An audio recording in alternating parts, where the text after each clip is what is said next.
વર્ષોની ચાલી આવતી પ્રણાલી મુજબ યાત્રાધામ ચાનોડના પૌરાણિક શ્રી રણછોડજી મંદિરેથી હર્ષોલ્લાસ સાથે નગરમાં ભગવાનની રથયાત્રા નીકળી હતી, જેમાં આબાદ વૃદ્ધો સૌ કોઈ ભક્તિ ભાવપૂર્ણ જોડાયા હતા. આષાઢ સુદ બીજ શુક્રવારના રોજ દક્ષિણ પ્રયાગધીશ ક્ષેત્ર ચાણોદના મધ્યમાં આવેલ પૌરાણિક શ્રી રણછોડજી મંદિર ખાતે દિવ્ય આરતી બાદ ભગવાન શ્રી રણછોડરાય, ભાઈ બલરામ અને બહેન સુભદ્રાજી સુંદર સુશોભિત રથમાં બિરાજમાન થઈ નગરયાત્રાએ નીકળ્યા હતા.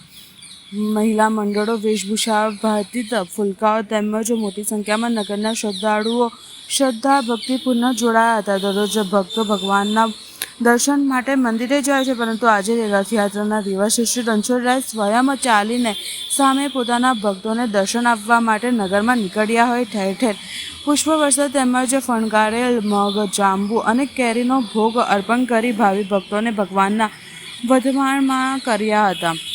શ્રદ્ધાળુઓનો જય ઘોષ, ઢોલ તાશાના તાલ તેમજ ભજન મંડળીઓની રમઝટ વચ્ચે વેશભૂષાથી સજ્જ બાળકો રથયાત્રામાં આકર્ષણનું કેન્દ્ર બન્યા હતા. પ્રસિદ્ધ મલ્હારરાવ ઘાટથી રથયાત્રા નિજ મંદિરે પરત ફરતા ભગવાનની આરતી બાદ આયોજિત જાહેર મહાપ્રસાદીનું સ્મરણ કરતા નગરજનોને ભાવપૂર્ણ લાભ લીધો હતો.